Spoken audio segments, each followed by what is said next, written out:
As you guys are checking in, we got some breaking news in the boxing world from the horse's mouth himself. Boxing, you guys know, is filled with rumors, clickbait, content creators. Jaron Ennis has his first fight at 154. He shared it on his Instagram story. I shared it in our Discord and on our group. He's fighting Usman Lima in October. Another Philadelphia fight for Jaron. And a couple fights ago, right before Ennis signed with Matchroom, I said that the one thing holding Jaron Ennis and his camp back was promotion. And we got to think that not all fighters have their career trajectory skyrocket when they sign with a big promoter. We know that. Sometimes they get shelved. Sometimes it doesn't go their route. This Jaron Ennis experiment thus far with Eddie Hearn, he's having another Philadelphia homecoming. So at the end of the day, that's great news. So he's headlining another Philadelphia event. With that, we know comes the local economy. We know he sells out the Wells Fargo in Philly every time he fights there. We know he puts his guys who fight with him on his undercard. We know that he has his own promotional company. So that is a bit of breaking news. That's going down October 11th. Jaron Ennis versus Usman Lima, his first fight at 154. Shared from himself. Go to his Instagram, and it's live on BoxRec. That being said, wherever you guys are tapping in, welcome to the live stream. It's our first live stream of the day. My Tuesday morning at 6:30. We're gonna be going live again one other time, and I'm uploading my Nick Ball versus Sam Goodman prediction today. I've been flip-flopping, so I've noticed it's become kind of a sexy pick, a sort of upset of the week pick for picking Sam Goodman. He is currently, the odds have shifted. He was a close to 6-1 dog maybe 2 days ago. Now he is at a $4.80. So almost a 4-1 dog. Now, I'm actually leaning more towards Nick Ball now, just to give you guys a heads up. What's up, Brendan Veter in the house? Goat, I went to the Karen rematch. Hopefully the undercard is good too. Goat's in the house. Mar the Prince, Ohio. Usman Lima is the IBO champ, number 10 in WBA, number 9. Yeah, it's a good fight. I agree, Mar the Prince. Mar the Prince. Christian, what's up, buddy? Australia. Yep, let's get this thing popping. So yeah, a couple minutes into the live stream. Let me guys know where you're tapping in from. Let me know what you think about the headline. Obviously, we got fights right in front of us. We got the big card in Riyadh. We got the card, the Pro Box card that I'm not getting any betting options for. So it's hard for me to give my opinion in terms of where to put our money on the Pro Box card. The only options I'm getting is the Riyadh card and the RG Cortez and Andrew Maloney fight.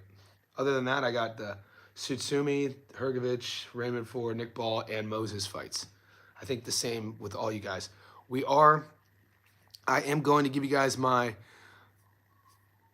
picks on, because we have become quite of a hybrid channel as of late regarding you guys finding out my MMA picks. So there is Dana White Contender Series tomorrow. I'm going to put those picks up in the Discord. So if you want to take advantage of my UFC and MMA picks, we've hit 21 in a row over the last 2 weeks. The only way you get those picks, you got to join the Discord. It's only a couple bucks a month. That link is pinned in the comments here. If you see all the boys with the blue stars like Nazo, like Christian, like Mar the Prince, like Goat, like Boxing Fan, they're in the Discord. Join on YouTube, a couple bucks a month. Go to the Discord. I'll be posting my UFC picks for tomorrow's card. UFC Dana White Contender Series episode 1 of the new season starts tomorrow. Pedro, what's up? Thoughts on Michael Hunter? Let me get to Mar real quick. Mar says, what swayed you in leaning toward the ball? You know what swayed me, Mar? A couple things. Now, you guys, I'm not trying to make you guys lean this way. I have to look at my own patterns of betting in terms of my wins and losses. And excluding Jai Apataya, which was pretty much a no-brainer every time he fights, especially by stoppage, and excluding Australian domestic fights, which we generally will always hit, especially the ones I get to go to live. The last 2 live events I've gone to I've hit 17 in a row. Every time an Aussie has fought at the world level recently, Tim Tszyu, I bet for. George Kambosos, I obviously took Hitchens. Goodman. Now, I don't know if it was recency bias on my end. I don't know if it's a little bit of loyalty without really coming to terms with the loyalty. Me being in Australia, me seeing Sam Goodman fight the last 4 years of his career in person. He's from about an hour south of where I live. I don't know if it's about the odds, me getting sort of big-eyed or honey-dicked, or wanting to be sort of a contrarian and be this sort of guy who picks upsets. The more I've seen the tape and the more I've broken it down, I don't see it. I think those odds are fair. I think Goodman at $4.80 are fair. I think Ball, I think he's just going to be too aggressive. I think Ball's going to be too much. I don't know if Goodman is going to be able to keep up with Ball. Now, look, if Nick Ball was just coming at Sam Goodman with his engine for 4 rounds, and we've seen a history of Nick Ball fading, right? It's almost like you see sort of light heavyweights sometimes, or heavyweights, and they start, the narrative on their career is like, dude, you got to just avoid them the first 4 rounds, get through their power, drag them into deep water, and then you could get them. They'll be yours to be had, per se. Nick Ball's not that. When you watch him fight, he doesn't disappear at all, dude. He doesn't disappear at all. So what I was saying before, that I thought that Goodman could win from the outside and win more rounds and sort of outbox him from the outside, that would be the case if for Goodman to do that, he then also has to keep Ball off of him. When we think about stylistic matchups, how does a boxer at range become successful in keeping a front forward volume guy off of them? How? Accuracy and power. You got to use lateral movement, you got to use timing, you got to use setups. But the minute the aggressive fighter on the front foot feels there is no danger coming back at them regarding, getting caught with that first one coming in, I think Nick Ball is going to take as many as he needs to come in. He's going to be more athletic than Sam Goodman, more explosive than Sam Goodman. He has more power than Sam Goodman. When I think about the pros and cons, and the more I sit with this, like I said, initially it was a sexy pick. The odds were crazy. I was going to sit with it and I could tell you guys, hey man, I'm going to take Sam Goodman, and he's such a big underdog. And if he loses, that's, I should have lost. I'm not doing my show. That's not why I do my show. My channel is specifically not to throw up Hail Mary passes, and if I pick an underdog 1 out of 10 and lose 9, I'm the man. Yeah, but what about the 9 I lost? You know what I'm saying? I already did that recently. I lost a big underdog just this past Friday in Australia. I picked John Manu to lose 3-1. That still bothers me, that loss. I don't like losing. I don't like picking based on odds. I'm definitely not picking Nick Ball because he's the favorite. I'm picking Nick Ball because I think he's going to be too much. I think the offensive game presents too much of a problem for Sam Goodman to solve, and that's where I'll be at. Pretty sure, I'm about 90% sure I'm taking Ball. What's up, Money Meach? A lot of leaping hooks using his offense. Blue collar, Goodman has a good C-step to offset Ball's pressure, but Goodman becomes stationary as he gets tired. I'm picking Goodman to win. Teach, get after it, brother. Another thing. Watch Caesar. I was pretty much ringside to the Caesar Vaca fight, Sam's last fight. This is a kid who flew from Tijuana or somewhere in Mexico. I don't know if he was from TJ. Might have been Sinaloa. Didn't really have time to acclimate. For all intents purposes, didn't really have a huge training camp. And he fought Goodman well. People were saying they fought at 126. Both guys weighed in at 123. So they wouldn't get sort of sanctioned for missing the 122 mark. It was dubbed a fight at 126. So people are like, this is Sam's second fight at 126. Take what you want about the 4 pounds. Caesar and Sam both weighed in at 123 in that fight. Sam didn't really, Goodman didn't do what he wanted with Vaca. It wasn't like Vaca was in danger at all. And because I watched it live, I really wasn't able to kind of rewind and sort of dissect. I was, and I had, money on the card. It was a 22-1. My buddy bet $1,000 to win 22,000. That was the last fight. I was watching it kind of with biased eyes, and he won. When I rewatched the tape, I was kind of like, I don't know. I don't know if Sam was playing with his food. I don't know if Cesar Vaca was just better than I thought he was. Cesar Vaca is not Nick Ball. Yeah. I think, yeah. So that's where I'm at right now. I think the odds are fair, 480 and 122. I think the question is going to be, does the fight go the distance or not? Does Ball win a decision or does Ball win by stoppage? I think that's going to be the decision. I just don't see a path to victory. Initially, the path to victory for me was going to be Goodman being able to outbox him, and that's what I was trying to sell myself on. I just don't see it now. Julius washed Ronnie Rose, went 11 rounds of Ball. See, this is what we're talking about, because like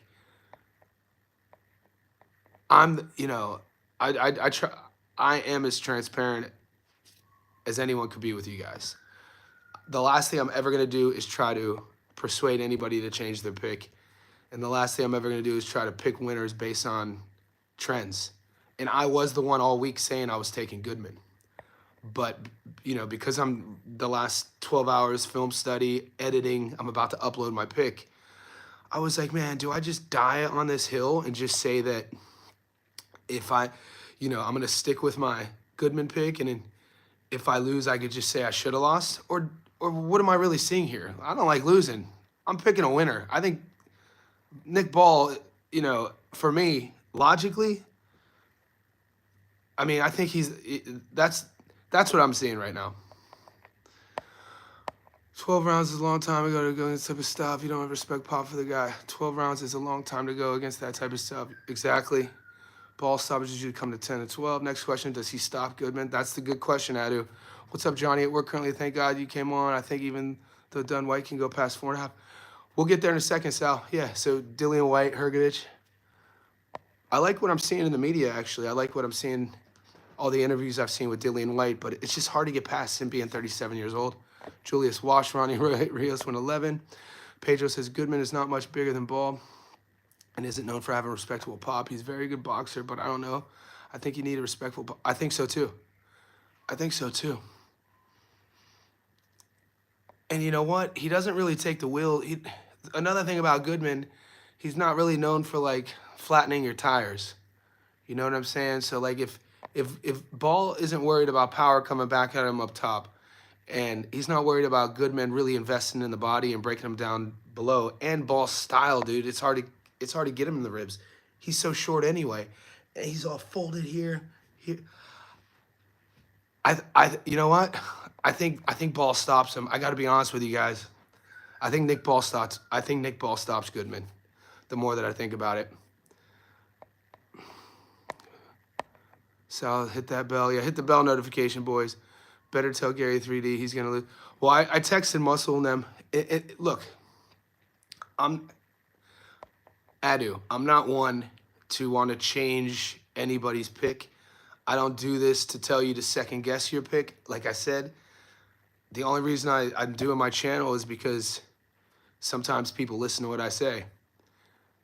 And I know some of you guys bet a lot of money. You know what I'm saying?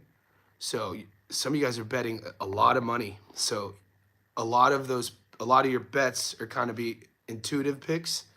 And then also, I know a guy, one of my buddies, he's super superstitious, really superstitious about his betting. So he'll tell me, Johnny, even if you disagree with me, don't tell me until after. I'm like, all right. And then I have another buddy who's like, Johnny, if you don't agree with my picks, tell me so I could change them. And then I'm like, all right. So we're all grown men here. Really sitting with this matchup, boys. Really sitting with what Nick Ball does, how he's done it, disregarding close decisions, where his record stands, who he's fought, how he fights, stylistically. Then you take in Sam Goodman, where his path to get to where he is right now. I also think Goodman is actually the more desperate fighter. Got to be honest with you. Like, did you guys see the interview Goodman gave before the Cesar Vaca fight about having no money? Go to YouTube, type in Sam Goodman broke, or Sam Goodman either broke, comma, no anyway. Like, he was talking about the regrets from getting that cut and how he was literally just let $1 million go down the tubes, and how he had no money, all this stuff. And it's not, for me, it's not a comfortable pick. It just, picking Sam to win doesn't feel right with me. EV 44 ounce. Just a heads up, if you pick Goodman, might as well choose by decision.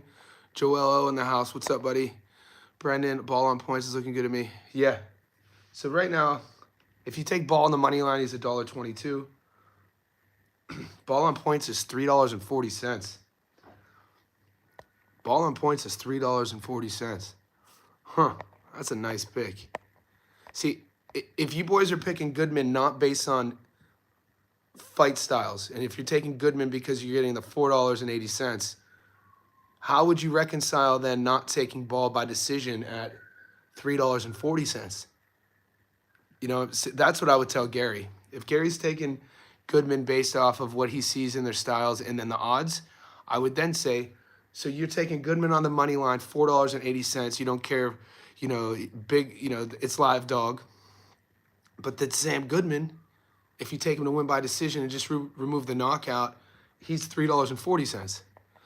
So that's insane to me. Ball on points is looking good. What do you think about Maloney Vice versus Argy Cortez? Joel, I need to do my film study on Argy more. I might stay away from that. Andrew Maloney, mentally, he's retired multiple times, has a lot of miles on him, nowhere near his prime. Boxing fan, 40 viewers, 8 likes, cut the crap. Boxing fan's my manager, let's go. Good energy can transfer to your bets, right? Pedro Cabrales, because ball is very similar to Pitbull Cruz. You need power like Ryo or even like a Tank Davis, and I don't think Sam has that type of power. Huh. It's actually, you're not wrong there, Pedro, but it's not what I see how this plays out. Ryo is very different. Ryo's very different style than Sam Goodman. And Ball, I don't think Nick Ball and Pitbull are that similar, to be honest with you. When I look at how Pitbull, Cruz, and Nick Ball fight, I don't see similarities, other than they're both short. Nick Ball does a lot of more. I think Ball's aggression, his explosion, his explosivity, how he cuts weird angles, he throws punches at weird angles. His punch selection is different than Pitbull. I think if one was 5'7", one was 5'3", and their builds would be different, we probably wouldn't say the comparison. Julius, all of Ball's knockouts come against opponents in the 30s. Ford in his 20s lost a questionable decision. Pedro Cabrales, you need a very good uppercut to prioritize your jab as the path to victory against a reckless pressure fighter who goes through red lights. Yeah, you also need timing and power, though. You could have a good uppercut, on the back end of the lead jab.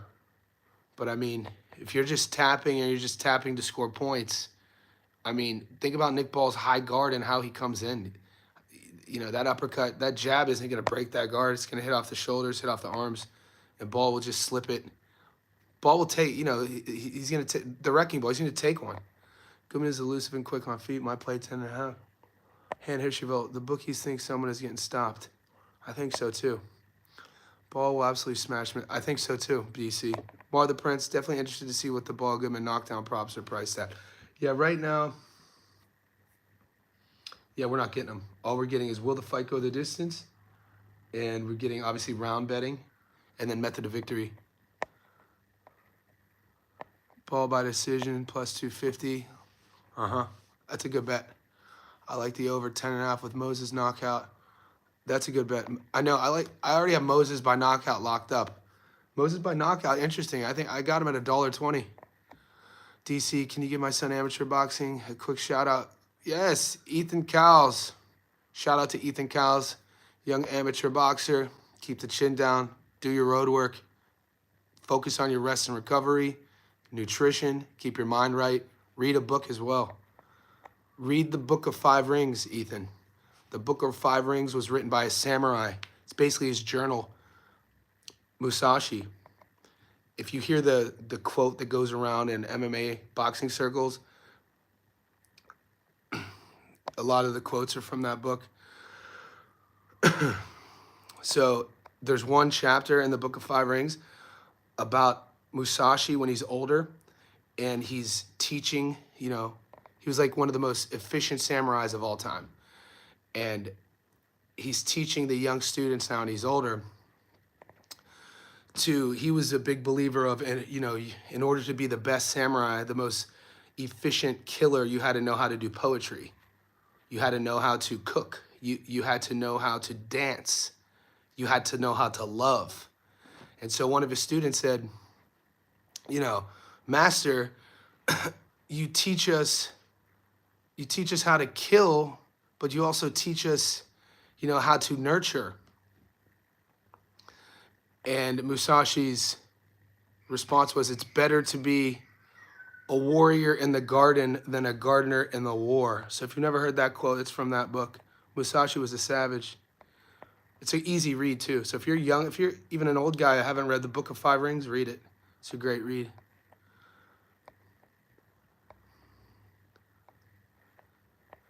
History Vault, I'm picking Maloney. Yeah, I might stay away from it, history. I might just stay away from that bet. More the Prince, Johnny, not to digress, but did you see Elijah? Yeah, I did. I don't think it should be outlawed. Mar the Prince. It's MMA. No way. I mean, you got to see his opponent. One of the first things when you're, if they're in that situation, you never lock up. If you notice he locked his legs around, you drop your legs. I'm new here, but Gary's bet is the fight with Ball and Goodman as he goes the distance. What's up, Nate? Yeah, Gary right now, I know he's taking Goodman. I think he took Goodman on the money line, but I'm not here to say what bet he's taking. I'm just letting you know my picks. EV40, 40 ounces to freedom. Yep, there's good value with Goodman. I'm going to risk it. Roll the dice, brother. That's what I'm talking about. Cigar. Been loving that Goodman play. My boys think the same. If anything, he's going to fight going the distance. It's looking. Take it, Cigar. Victor Vallejo, Nick Ball, Moses, both knockout. Good bets. I'm not mad at that bet, Victor. Boxing fan. Welcome to the channel. Hit that subscribe. Guys, get access to the Discord. Like I said at the beginning of the stream, we're 23 minutes in. We've hit 21 bets in a row on UFC. Tomorrow there's a nice little card, Dana White Contender Series.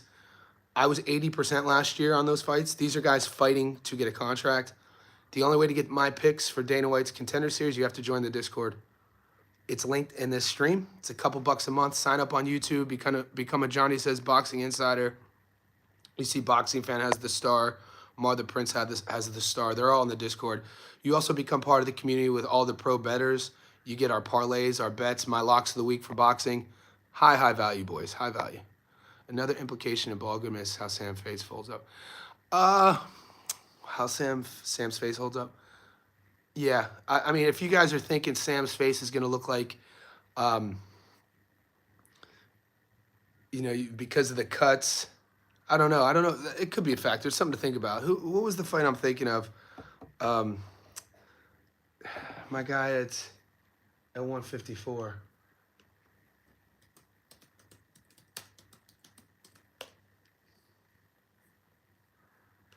Some of you guys were trying to compare Erickson Lubin. I don't think we're going to see an Erickson Lubin Sebastian Fedora scenario. Julius, what's up, buddy? Hrgovic versus Italy is ending early. Has not gone the distance in 5 years. Yeah. That's another one that everybody is so quick to jump on Hrgovic. I mean, I don't see much in Adelaide. He's younger. We'll see. It's another fight I might avoid. I'm going to give you my picks. I might not bet it. We'll see. We still have time. It's my Tuesday morning, your Monday afternoon in America. Victor, welcome, Johnny. Chat, big dubs. Let's go. Cigar, if the ref is good and Warren's ball, probably they'll have trouble. I don't think Nick Ball, though. Cigar. I don't think Nick Ball. If you follow him on Instagram, you watch how he speaks.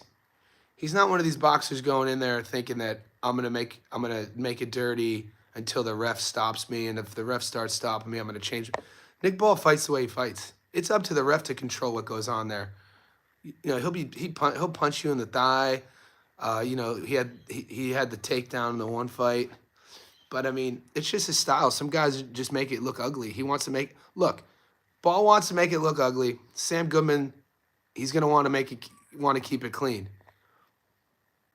It's just that when you don't have power like Goodman, how are you stopping Ball's aggression? How are you preventing Ball from getting on the inside? Follow Mike TV. Mike Tyler on the house. Mate, appreciate the tip, brother. Taking care of the channel.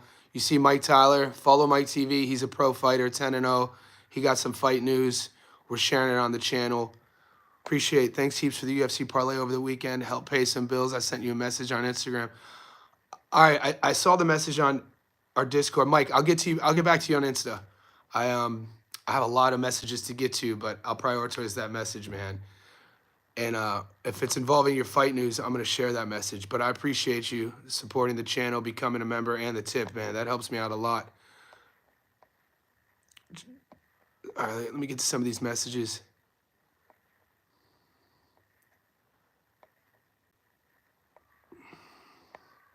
FX, my lock, Raymond 4 money line. I don't hate that. I like it. Nate in the house, DC, appreciate you. Pedro, Johnny, you might like this manga comic book called Vagabond. I don't know the comic book, but he talks about Musashi's journey. The Rogues, yeah. Pedro, that's exactly. So the Book of Five Rings is the real book. Victor, boxing fans, Julius, the more study, a sneaky big upset, a shot going the distance against the. Yeah, Tsutsumi. The odds right now, Julius, on Tsutsumi versus Shock is. I'm not getting him method of victory. Satsumi's $1. I'm staying away. Cigar, speaking of UFC, I'm looking at DDP moneyline. Cigar, we're getting there. Guys, my second live stream Thursday will be all UFC, by the way. So if you guys are new to the channel, I do 2 live streams every day. My Thursday second live stream, which if you're in America, it'll be your Wednesday night. I'm going to devote it all to the UFC.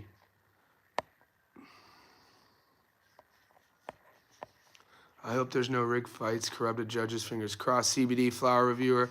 I don't like how much Hrgovic gets hit. Adelaide has the speed in this one, but his low output.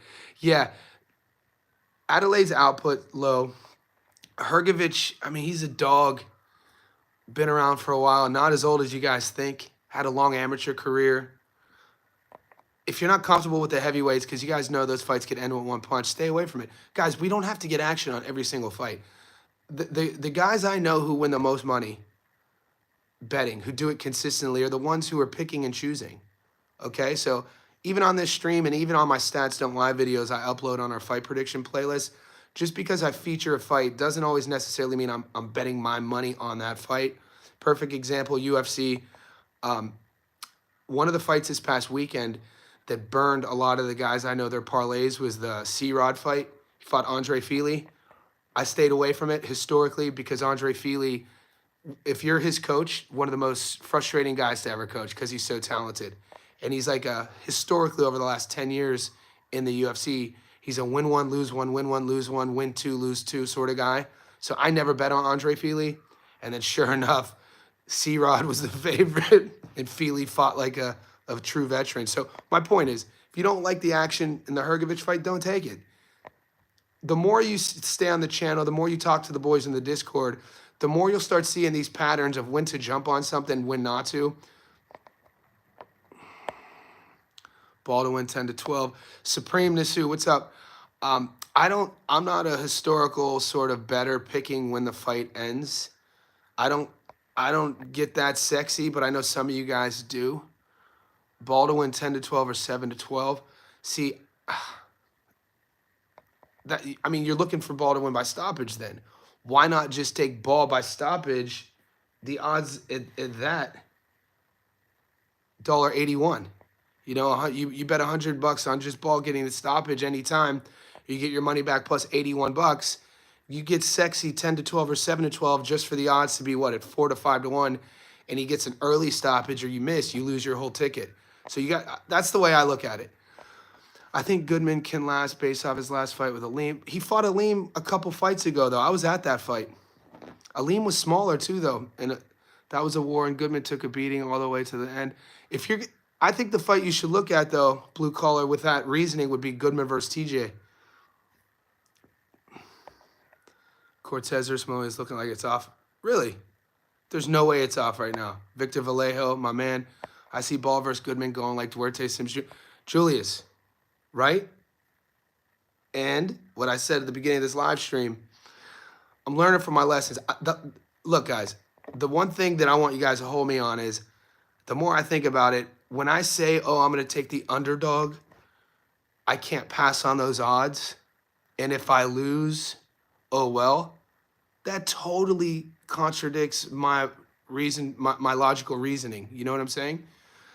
I'm not doing this for odds. I don't bet on odds. I bet because in what I see with matchups, disregarding the odds. The last thing I'm going to ever do is tell you guys to pick a dog just because I feel the odds are great.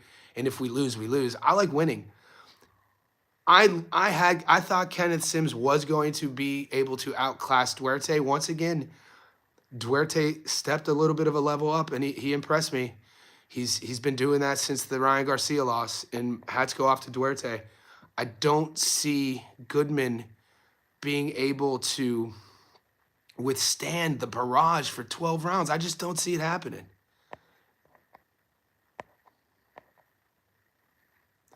Omar, yeah, you're not the only one, brother. Omar said he got screwed on the C-Rod pick. That's the Andre Fili fight. And Omar, moving forward, I don't ever bet Andre Fili for that reason. Ever. Go look at Andre Fili's topology and look at when he was the favorite, when he was the dog, how those fights go. It's almost like you're pulling your hair out like, bro, like, yeah, I don't bet on him. Pico versus... There are some fights on this card, on this UFC ticket, that are going to really tough to call. So I have some of you boys on my Instagram sending me your UFC parlays and asking me my thoughts on it. And, you know, all I'm saying is it's tough to overlook. I know a lot of people are sexy on MVP beating Cannonier. Guys, the killer gorilla, even though he's 59 years old, Jared Cannonier's style, where he's still fighting at a high level, I wouldn't be so quick to jump on MVP at this time. Ruzabayev versus Battle. This is another one. So Ruzabayev versus Brian, and I'm a Brian Battle guy, but mate, watch Ruzabayev. It's a tough one to call.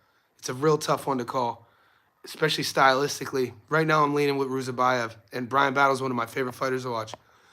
Will you be doing a live stream for the Itama fight? My goal, Adu, is always to be doing live streams. It's just that generally where they land, the timing of it is on my Sunday mornings, and Sunday is my time with my girl. So I got to keep that. You know what I'm saying? Like, I got to keep. This is real rap. If I was a single dude, I would go live pretty much every day, every fight, because I love this. But I also love my girlfriend, and I love our relationship. I love our connection. I love our boundaries and commitments. So I value that as well. She's helped me learn that as well over time. Because when I was younger with ex relationships, I'd say one thing, promise one thing, and do the opposite. And the minute you boys, we lose that trust, especially in a relationship, it doesn't have to be intimate, it can be platonic with a friend. The minute that trust goes out the window, your word no longer matters. So I'll let you know. Brendan Veeder, I always watched tape before. Picking odds, good boy. Boxing fan, don't worry, Johnny. I don't listen.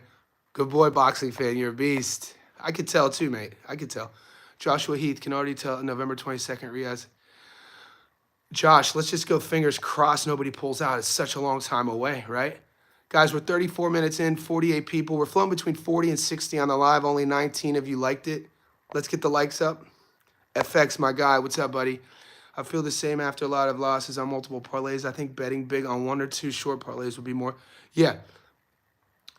Betting big with reason.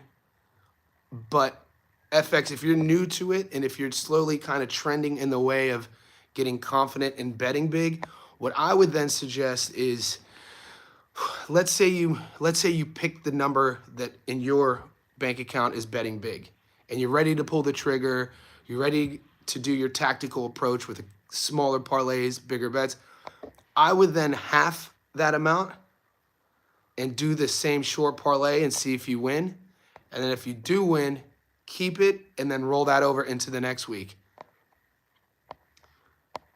Mar the Prince had no idea Barbosa was still active. Was one of my favorite fighters when I actively watched MMA. Him and Aldo had. Yeah, I actually have interviewed Edson Barbosa before on the channel, Mar. He's on the playlist. So if you go down on my playlist interviews, my interview with Barbosa, I think it was from 2018. Yeah, that Edson Barbosa spinning wheel kick against Terry Edom. I was bartending in Las Vegas at the time. I think it was either 2011 or 2012. It was insane. And Terry Edom, man, he wasn't just a bum off the street. Terry Edom was a guy coming out of the UK. He was sort of projected as the next guy up in MMA in the UK, putting England on the map. And that knockout really derailed his momentum. It really had him in a tough mental space. A year later, he was found sort of walking the streets of London, like, you know, in a weird state. But I think everything I've heard from Terry Edom over the last few years, hopefully, I think he got his life back on track, and I think he coaches and does a lot of work with the young athletes. But the point here is, man, you never know what these fighters are going through when they get stopped or when they lose a big fight. That's why I never bash fighters. That's why you'll never. This isn't a channel to talk shit about fighters. This is a channel to dissect the sport that we love. Turkey Milkshake doesn't like back foot fighters. Goodman might schoolball, but the judges won't reward it. It's a point you got to think about, Julius. It's definitely a factor. Pedro, communication is key. Trust me. Yep. Boxing fan, happy girl, happy world. That's right. The chat's going off, boys. Sorry if I can't get to everyone. I hit on Matsumoto split. What did that pay? Damn, my Matsumoto split. That was a tough fight too. He was going up against a very tough veteran. Matsumoto, the kid from Brazil, right? Hooper by sub is my lock of the week.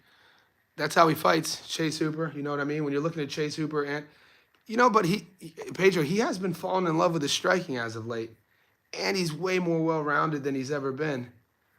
Chase Hooper is fighting. I don't know, man. Yeah, he's fighting Alexander the Great. I still remember when Alexander the Great, Alexander Hernandez, made his debut on short notice against Benil Dariush. And Dariush was ranked number 3 in the world, I think, at 55. And he stopped Benny in like the first round. It was insane. And everybody was like, dude, who is this kid? And Hernandez had all this hype. And then they paired him, I think, either the next fight or the fight after with Cowboy. And Cowboy fucking belt to ass. And then from there, he kind of just has been a win-one, lose-one sort of guy. I can see it happening. I think that's a good pick, actually, now that you think about it. Because Hernandez, the thing, you know, Hernandez has been submitted before. And Chase Hooper is a nasty, probably one of the best in the UFC. Especially MMA grappling. Transitioning it to jiu-jitsu to look for the sub. Because there's MMA grapplers, and then there's guys who will MMA grapple, use their stand-up to get into grappling situations, and then turn that into jiu-jitsu and then look for the sub. And, I mean, when you're thinking about a guy who blends all that stuff together, you're going to be hard-pressed finding somebody who does it better than Chase Hooper. And he's still so young. What is he, like 24? I remember he was fighting in the regional scene, I think out of Alaska. I'm a nerd, guys. I watch all MMA fights too. And he was like 17 or 18 years old. And taking a beating in this regional fight in Alaska, getting hit with pot shots, had no striking. And he ends up finding a sub in the second round. And he was a teenager then. Pulev versus Wardley in the work. Let's go, History Vault. Pulev versus Wardley. I'm in. Name value, this card is bad, but style-wise, it's going to be a great card. What's the fight you want to see the most this year? Is it Canelo Bud? FX Coaching, what's the fight I want to see? No, it's not. It's not Canelo Bud. I wanted to see Virgil versus Boots. I got to be honest with you. What's the fight do I want to see the most this year? Either Virgil versus Boots, or I wanted to see Shakur versus Tank. But we're probably not going to see it. Gasville, I hit a crazy slip over 3.5 for Anthony, double chance, sub points. Jocelyn looked good, boy. Panama. Jasmine, nice hit, Gasville. Dwayne Styles, happy Monday. Happy Tuesday for you, Monday for me. Let's start this week. Let's get it, Dwayne. I already worked out once today. David Iser, my man, where you been? Everyone is knocking on Boots' choice. Boots' opponent's tough. Yeah. And David, Boots' opponent, it's a good fight. 10 to 200. Nice, Gasville. Those are the bets we like. And Gasville, my advice is always, if it can pay a bill, pay the bill, deduct it. 200, $100, $200 could pay something. Chase is he's 25. Okay. Yeah, I've been watching. Chase seems like he's like 35. He's been in the game forever. And there was a time when, I think he had either lost his first fight or lost 2 in a row. And people were talking about, was it too much too soon? Did they rush him? And then I think he took a year off and he came back and looked phenomenal, and he's looked solid ever since. Got married, had a kid, I think when he was 21, just now, growing into his man physique. He's going to be a problem, and he's tough as nails. I prefer Shakur tail. Yeah, I guess I'm old head. I guess I'm still kind of stuck in 2022, 2023. Many people are betting on Canelo to win, but I feel Bud is a safer bet. What do you think?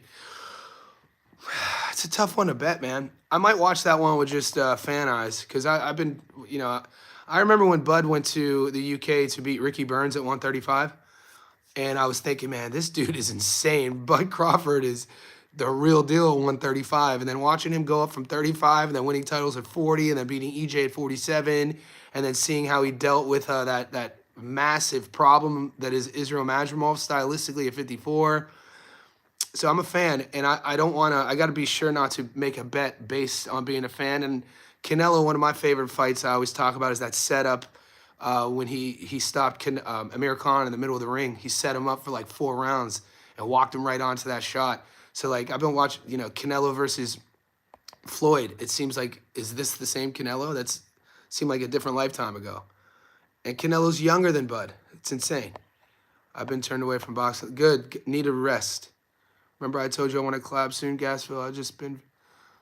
Gasville, hit me up on Instagram, brother. Or Gasville, come to the Discord, brother. If you guys want to connect with me, go to the Discord. Because it not only connects with me and the community, it helps me out. Just got off work, but my sister hooked me up with an evil burger, about to crush it.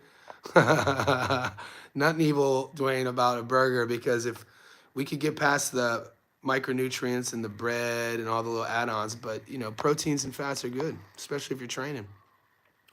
Ray Ford gets a stoppage, make a statement. Let's see it. Fernando Vargas Jr. has a tough fight. I like that fight, Fernando Vargas Jr., Callum Walsh. That is a tough fight. Do you view the timing of Bivol surgery suspicious? I don't know if it's suspicious. Do I think Bivol needed the surgery? Do I think that he was being legit about saying that he's been fighting, a decade with an injury? I believe that. We know this, David, is most of you guys know that the most every fighter goes into the fight injured. You'd be hard-pressed to even find a fighter, probably any athlete, but just specifically fighters, who are healthy going into their fights. Everybody has something. A tweak in the knee, cartilage damage, nerve damage, a neck issue, a foot issue. The thing about these fighters, though, is they're so used to dealing with pain, having such a high pain threshold. You just fight through, you fight through, you fight through. And Bivol is at that age now in his mid-30s where, that pain threshold, those things start catching up to you. You're not, that framework, that recovery isn't the same at 25, as it is, when you're 35. Did you hear Lester versus Kurt Mitchell? Yep. I like people are hating on the undercard. I like that. I like Lester versus Mobility. That's a great fight. Mobility is, yep. Liked his fight last year. I wish people wouldn't be afraid to fight Derevyanchenko. That talk about a guy who's been iced out and frozen out. Do you think boxing is a violent version of chess as well, or am I tripping? Well, boxing is chess, but with real life consequences. You know what I'm saying? It's a perfect way of putting it. There's in time, real life consequences. What's next for Apatai? Seems to be wasting time in Cruiser. Fight everyone wants to see and can't get. I know. I mean, he's a big boy too. He could fight a heavy. I think he's just waiting around. There is rumors floating around, Adu, in Australia. I think you're Aussie, about him fighting at heavyweight, or Usyk coming down. Why not? Usyk come down at Cruiser, fight Apataya. Let's go. Dwayne Styles, bacon, cheese, pickles, nice meat, Pat. Come on, you're making me hungry, brother. Stop. History Vault, Don King 1, Pulev versus Hunter, WBA purse bid. That ain't no the WBA. Don trying to make Miller. Dude, the body snatcher. Fun long shot parlay, ball points, forward stoppage, DDP money line. What's that paying, Brandon? EV 44 ounces. Oscar Duarte had a motorcycle accident before his race fight. Didn't know that. Was that public knowledge? Mexico Monster or B-Vol? That's a. Whew. I don't know. It's a hard one to pick. Based off resumes, obviously, respect for the game, I got to side with B-Vol. You know, David's still young. What's David, 28, 29 now? Still young. Growing into his, only had a handful of fights at 74. We'll see. He has time to, he's still creating his legacy. B-Vol's legacy is already written. So right now, out of the respect for the game, I got to go B-Vol. You see the Boots fight? Yep. Pedro. B-Vol is off back-to-back training camps. He fought better beef twice. Ends in that 9-month period. Did you hear the Japanese bot? Yep, they're shorting the title fight. That should be the case. So Marlon Prince is making a point about what happened in Japan. Tragically, 2 fighters from the same card. And the crazy thing about that, Marlon Prince, is that Qatari and Arakawa fought each other last year. The 2 fighters who passed away fought each other last year. And the Japanese Boxing Commission is now changing the rule that non-title fights go 10 rounds, which it's a positive step. Johnny is life. Victor, you wild. Boxing is life. Let's go. Boxing fan, we fight the clock, time, work, pay, bill, life is but yep, 100%. Mar the Prince. Andre Ward in a recent interview said he will entertain coming out of retirement to fight AJ at Wembley. Come on.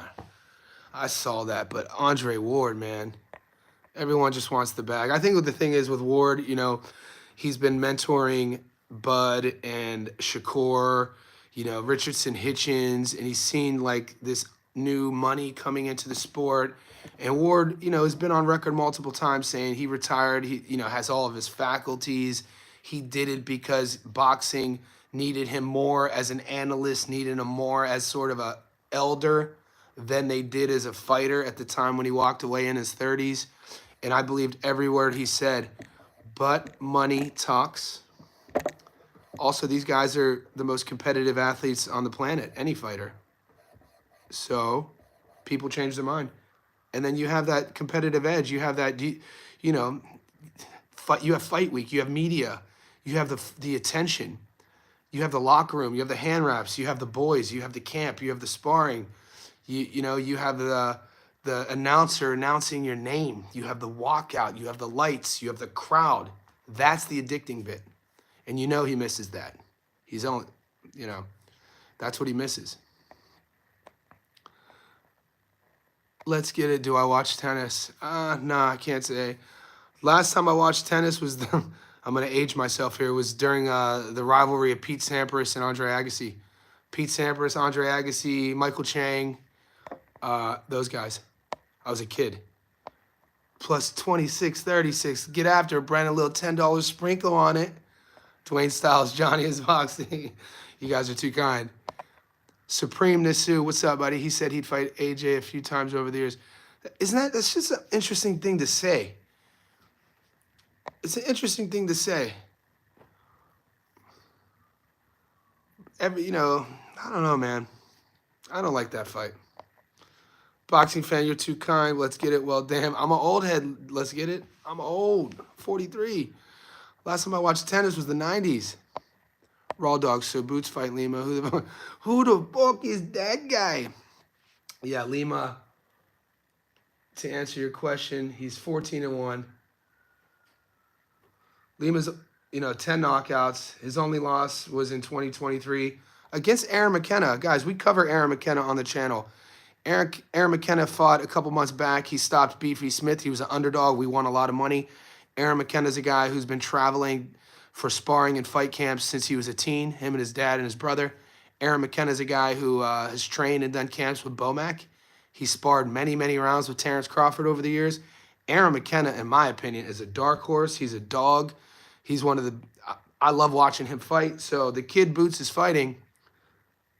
His only loss came to McKenna, and it was by decision. And that was 2 years ago. So... it's a tough fight. It's a good fight. It's a good fight to step into 154. Mabela versus Martinez will be fight of the year. I can't wait for that fight. RG Cortez and fighting on. Yeah, I'm probably not betting on that, David. I think ESPN is still involved with boxing, despite the fact there's no more Top Rank. Did you guys see what Dana White announced though? The UFC just sold their streaming rights to Paramount, which means that in America you guys don't have to pay for pay-per-view anymore. Every UFC event, whether it's UFC this weekend, which is still behind a paywall, or fight nights, which take place at the Apex in Vegas, they're all free now. I don't know when that starts, but look into it. That news just broke. Dana White, for however you guys view Dana White, I always say, 2002, 2003, one of the biggest steals in American entrepreneurial history was when Dana White pitched to Lorenzo Fertitta to buy the UFC for $1 million. Fertitta and his brother were already multi-millionaires in the Las Vegas area. They have a third brother who's might be billionaire in Texas. Fact check me on that. So they had the money, they had the equity. They take the risk on Dana White's pitch. They buy the UFC in 2002 to 2003 for $1 million, and then they sold in 2015, 2016 for $4 billion. That's insane. And so they just sold now their streaming rights. I think the deal was for $7 billion. Something insane like that. That, though, is another reason why I feel that the UFC is they're kind of in a dark ages in terms of stars. Dana doesn't need to promote stars. Dana doesn't need to manufacture stars anymore. When you look at the cultural impact Ronda Rousey had on the game, and then right after Ronda we had Conor on the game. That put Dana and the UFC in a position to now do what they've done over the last 10 years with the $4 billion sell and then the $7 billion streaming sale. He doesn't need to manufacture superstars anymore. Because of that, and because of all of the fights every week, it's kind of just become one of these sports that you play in the background now.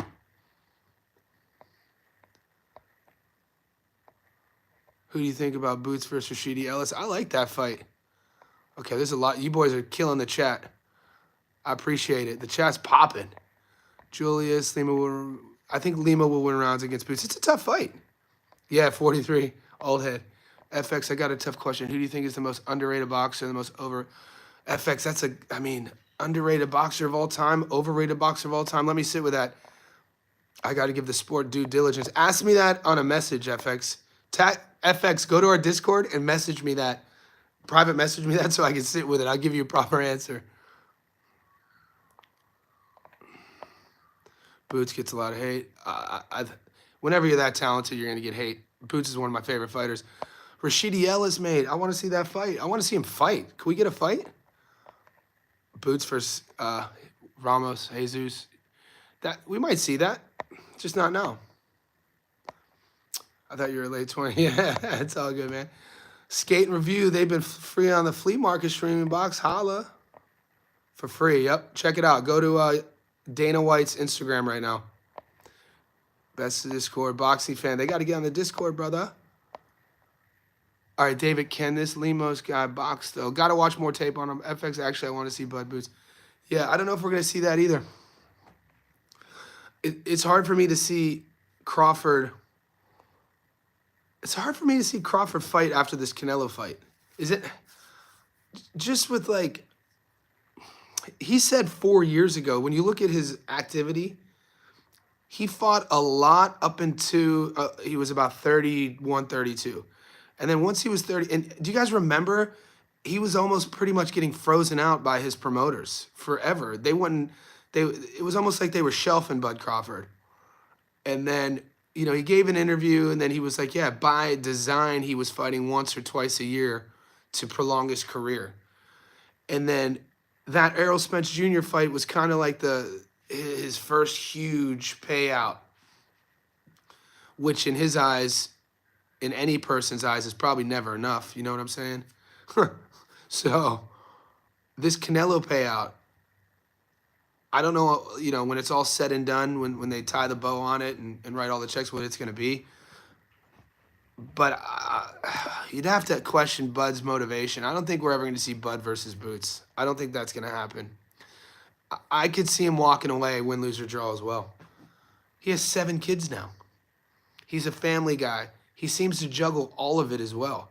You know what I'm saying? Like when you watch his Instagram, he's always going to all his kids' sporting events, the games. He's in the business. He has multiple properties.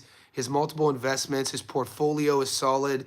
He said like I think maybe 5, 6 years ago that financially speaking, he didn't really need to fight based off of his investments over the last decade. I don't know, take whatever you want from that. He doesn't seem like a guy who would front or kind of, you know, say something like that just to say it. And I don't know, man. He's 37. I think he's going to be 38 in November. I think this might be it for him. Guys, we're going on an hour. I got to wrap it up. I got a client I got to do. And stay tuned. I'm doing another live stream in a couple hours. I'm uploading my official Goodman versus Ball prediction. So I want to get you, you guys will see that. Hit the bell notification button, like this video, subscribe, come to us on the Discord, join our boxing community. Johnny Says Boxing Insiders. Click the link.